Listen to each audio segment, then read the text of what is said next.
Good evening. How are we?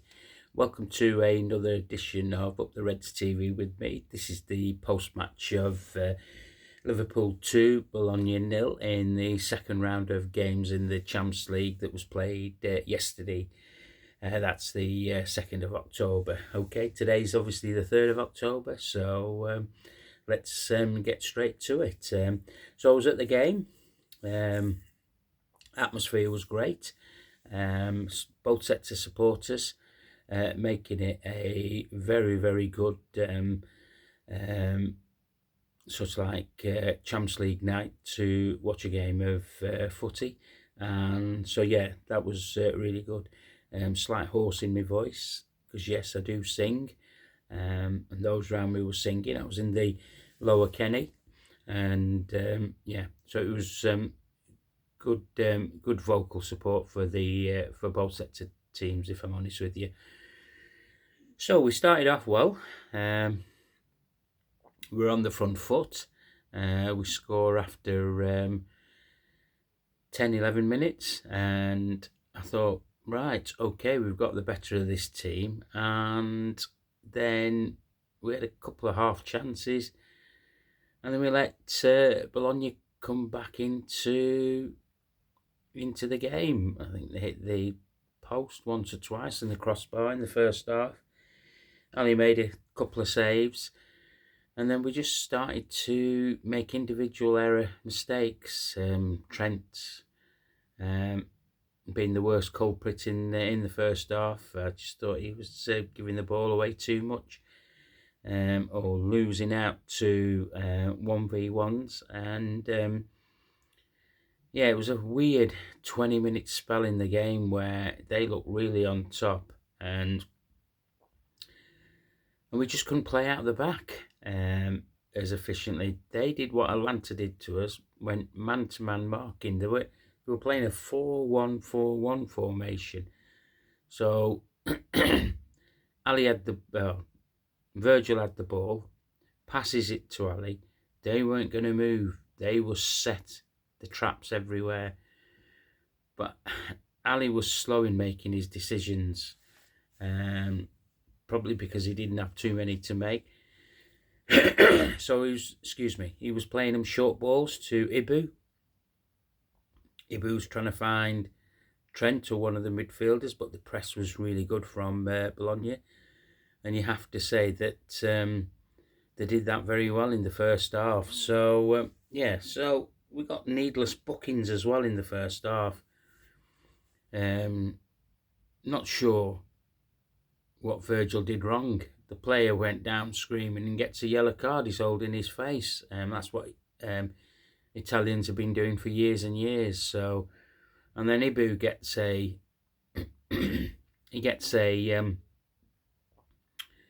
a yellow card, but the other Bologna fella got the yellow card as well, and yet Ibu was just trying to brush him away, and yeah, the ref lost the plot a bit towards the end of the first half.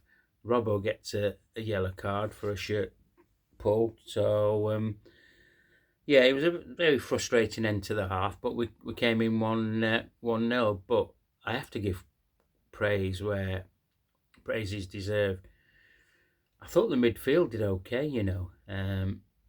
Szoboszlai, if he just gets his passing right, I mean, he ran his socks off yesterday. I'm sure if there's a stat going about who ran the most, and you'll probably find out it would be Dom. I'm sure he was non-stop running, working so much off the ball.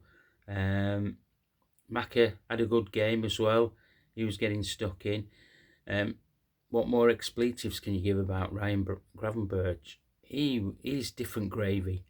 I said that from the sideline when I was watching him. Do you know what? He would be perfect behind, but being the furthest of the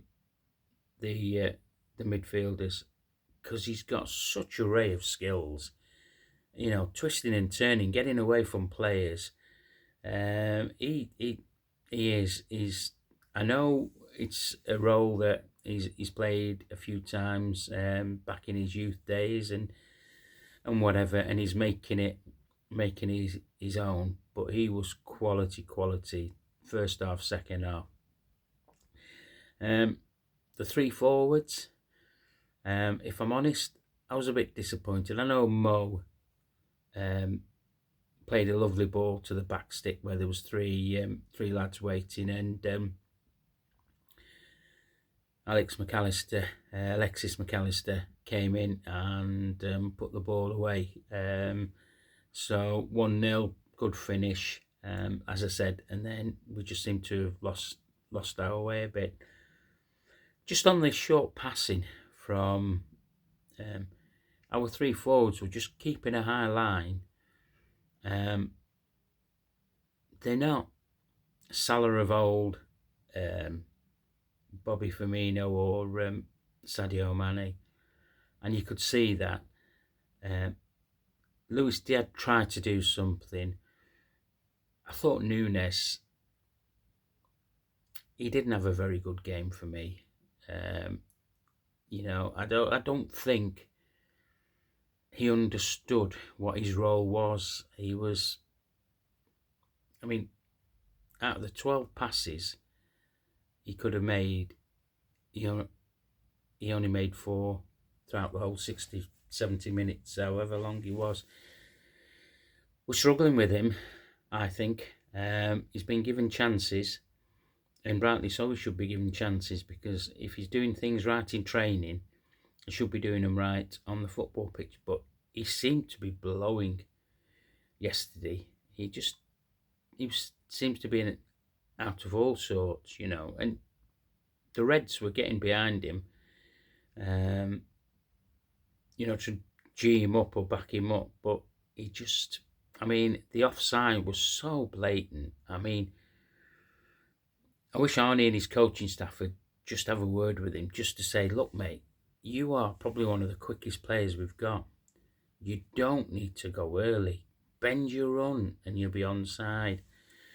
Saying that, he didn't give anything else really, for the midfielders or the back line to aim for. So obviously, he gets taken off midway through the second half, and Jota comes up. What a shift he put in. What a difference he was, playing the role of where Darwin was. Jota was dropping short, picking the ball, half turn, running with it. He started to make things happen, and that's how the second goal came about. He took a deep ball from inside his just inside the halfway line. He turned and off he went, causing havoc. And then obviously there was a few half clearances. Then the goal was set up for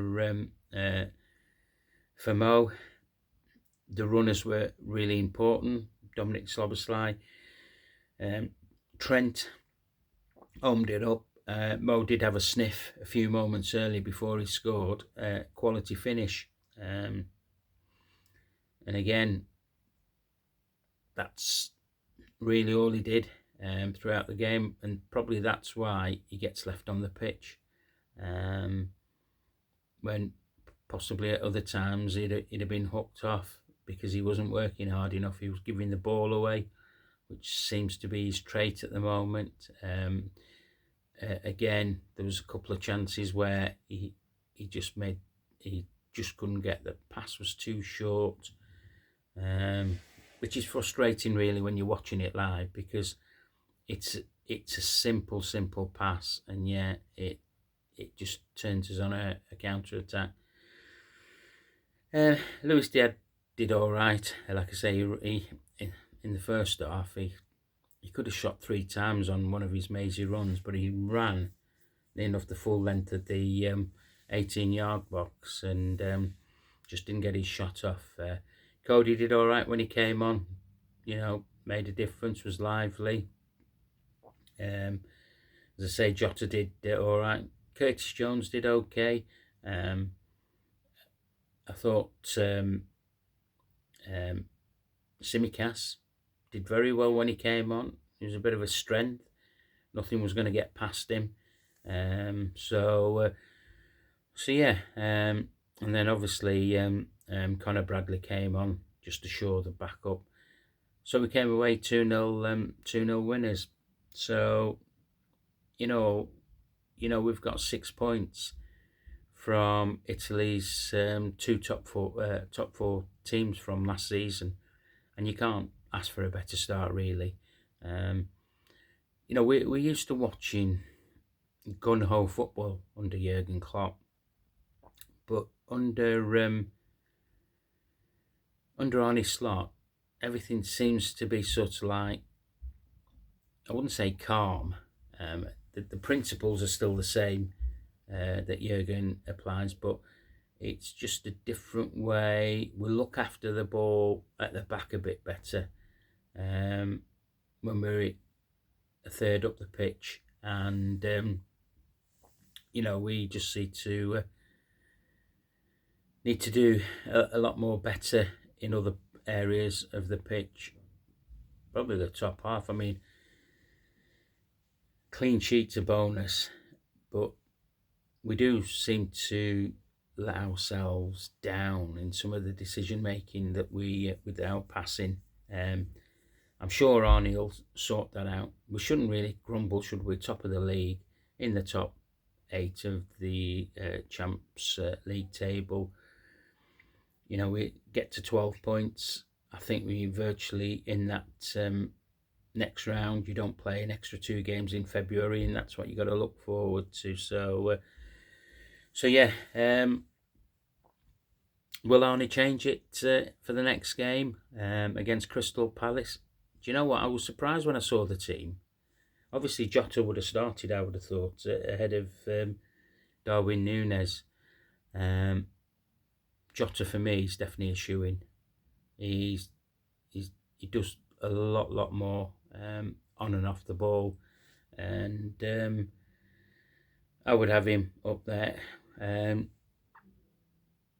I wouldn't be surprised if it's the same team. We'll just have to wait and see. Crystal Palace are where they are in the at the wrong end of the table. They are struggling a bit, but we don't take them. We always get tough games at Selhurst Park. Always. It's never an easy ride for a Liverpool team going there. So yeah, we'll just have to wait and see. If there's any knocks or niggles, who's available. But I can see Arnie's wanting to get maximum points before the crap international break that we've got for 2 weeks. The next game will be Chelsea at home on Sunday the 20th, I think, of October. Seems ages away, doesn't it? And we're only on 4th of October. So yeah, I'm not a massive fan, as you guys know, about international football. It's shite. So yeah, let's see what happens on Saturday at the early kickoff time. What you'll get from Arne Slot, like he said in his press conference. He was happy with individual performances, but he wasn't so happy with the final passes when we were in good positions. I think he was having a slight go at his forward line for that. Yeah, so I was asked yesterday,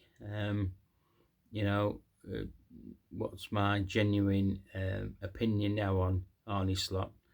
I just said, look, I was prepared to give him 6 months, and whatever. But what I see is absolutely brilliant. But you know what you get with Arne Slot at the interviews? He always thanks the effort that the players have made. He always thanks his staff. He's also thanking the staff that stayed behind. That'll be the fitness coaches and other guys that help him out on at training on match days.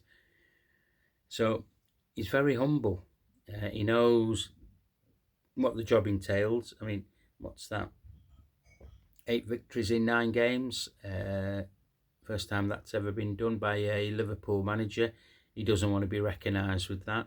He said it's probably a Jurgen line that he's picked up. He wants to be recognised when he's 2 or 3 years down the line. And he doesn't want to be just saying, oh, well, he was the guy that won the first 8 games out of 9. And like I say, he just says all the right things in the press conferences before and after the game. He's honest, he's truthful, and I'm liking that side of him. Right, okay, if you like this video, please share, please subscribe, please give me a like. I will do a Crystal Palace preview tomorrow. That'll be out tomorrow at around about 6 o'clock. Okay, so yeah, please subscribe. Let's get this channel built up. Up the Reds.